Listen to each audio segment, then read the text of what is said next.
English for a few minutes.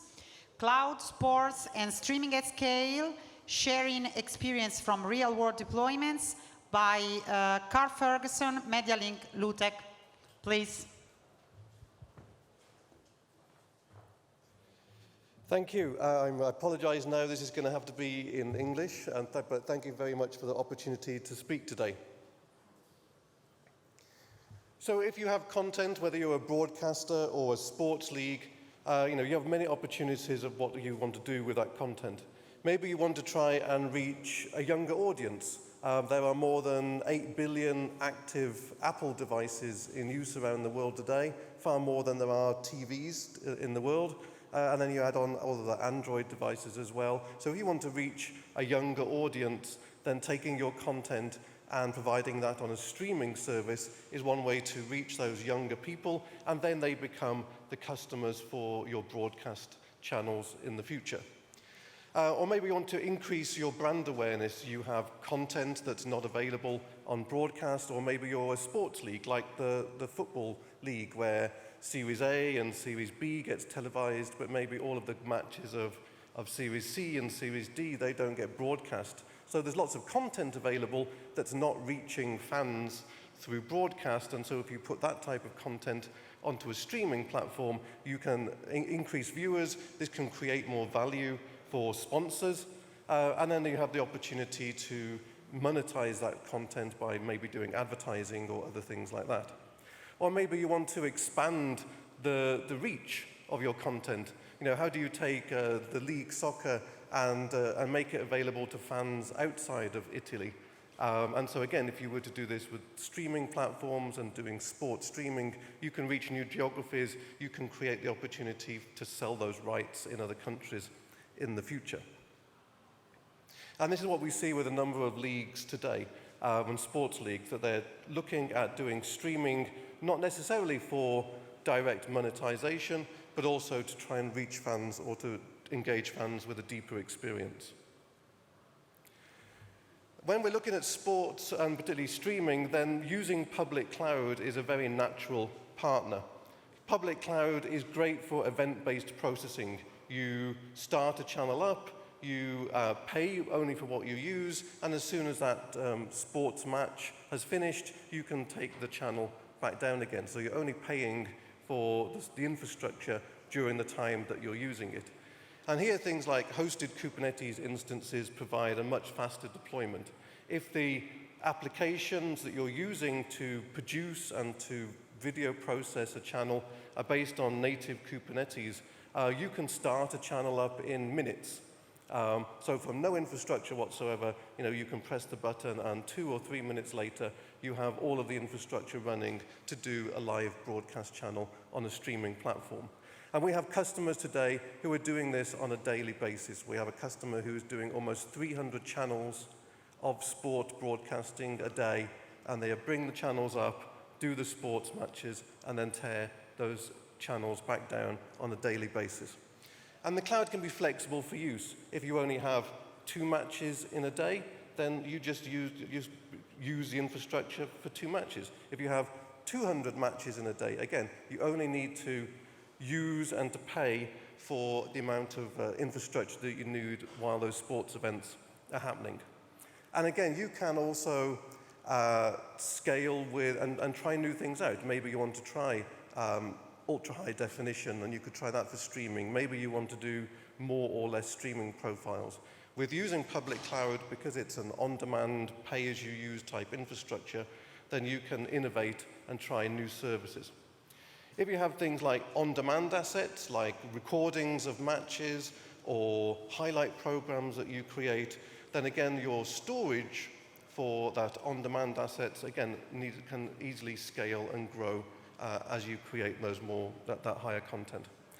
And if you're delivering ultimately your streaming service as an over-the-top service, then in public cloud, you can then peer out to multiple CDNs. But cloud can be a challenge, and it can be a barrier for some people to go and entry. One of the first things that we see people looking at the cloud is that they sometimes have what we call sticker shock. They look at the cost of using public cloud infrastructure, and it looks much more expensive than using on-premises infrastructure. And this is mostly because people don't see or don't think about all of the costs involved. You have the compute and the power and the cooling, the things that everybody remembers to think about, but you also have things like networking, security, maintenance, and an availability KPI, and those are, again, all wrapped up in the price that you pay for cloud infrastructure. Reliability is another one of those things that running video services in the cloud is very different than running it on premises. You have to remember what all the cloud is good for and bad for. You don't have things like multicast inside the public cloud. So you have to architect how you build video services differently to run in the public cloud. But once you've architected around how public cloud works, then you can build very reliable services. And again, you have service providers like DAZN doing all of their services in the cloud. You have things like the Olympics channel that was streamed out for the Winter Games. That was all processed in the cloud and then streamed to multiple countries. And so again, you can build reliability into the cloud. One of the other big changes that we see for many existing service operators and broadcasters, if they start to look at using the cloud, is also having to think about how to maintain their services. With cloud, you need to be doing much more regular updates to do with security patches, to follow operating system changes that happen in the public cloud. And so you need to develop more of a continual development, continual deployment mentality, rather than sort of doing a waterfall test and release only once or twice a year. But once you accommodate for doing these different things, then, then cloud becomes a very easy and possible thing to do. Another thing that people very much talk about in the industry is skill set challenge. So how do I find people who have both broadcast knowledge and cloud knowledge? And that is certainly a challenge in the industry today. But this is where you can either go to a managed service provider or a hosted software as a service solution, or you can look at vendors who are willing to deploy their product into your cloud and then offer the lifecycle management and upgrade services as part of that software sale. And so many of these barriers, are things that people have concerns about, but they're also areas that are easy to overcome. Many people and many sports leagues are looking to do streaming type services to deepen the fan engagement. So how do I make my fans more engaged with the content? And so, whether that's to then create more value to the people that buy the rights, or to give those super fans more access to content. The first thing, if you start doing a streaming service and you publish an app, is you need to try and get people to download that app and get it onto their phone. And then ultimately it becomes a competition for eyeballs. How do you get people to actually go and use your sports streaming type app? And so there you need to be thinking about, how do I give people something unique, whether it's content that's not available on broadcast today, whether it's a different user experience, for example, being able to put video and social media feeds, or video and metadata, sports data, into the view at the same time. But then I can also offer personalization. If somebody goes to my sports app and I know they are a fan of a particular team, then the first thing that I can do when they start the app is give them the latest videos and the latest news about their favorite team. It's all about engaging the fan in that area. And then the other thing you can do, because you are able to track viewing and viewing habits, is that you can then start to reward customer loyalty. Maybe it's additional content, or maybe if you're doing a play platform, watch 4 games and pay for them, and you get the 5th one for free. There's many, many different ways that you can offer and engage with fan or loyalty and build that relationship. The other area really is on personalization and monetization. With a streaming app, you now have an identifiable, unique way of personalizing content and delivering it to your different consumers. So you can give contextual experiences, like I said, give the fans the favorite content for their teams. You could do targeted advertising. So if we took something like Series D soccer, 160 teams, 80 games in a week.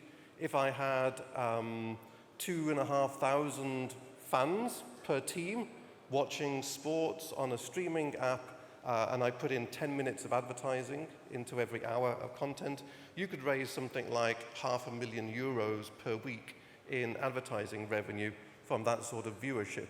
If you had 20,000 fans per team watching Series D on streaming, you could raise something like €4 million per week in targeted advertising revenues based on a €30 per 1,000 adverts delivered. And so there's the sorts of revenue numbers that you could be making from targeted advertising for sports-type content. With a streaming app, you can then offer many ways to do monetization. So you could do subscription, you could do advertising funded, you could do things like conditional access. So make the sport access free for all people until the first goal, and then you have to pay for it after that first goal is scored, or watch some more adverts to be able to carry on watching that channel for free.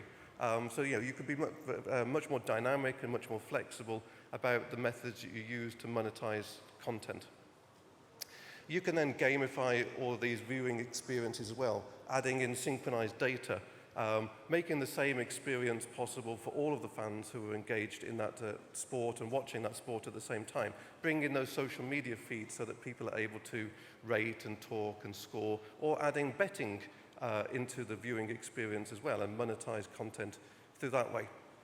And ultimately, if you then get your content out to many more viewers, you can start doing things like device synchronization, maybe multi-viewing experiences.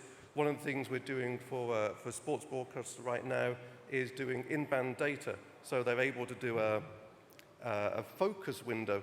People are watching the main sport, and there's a focus window. So, for example, if a goal gets scored in another match, that automatically is presented inside the focus window.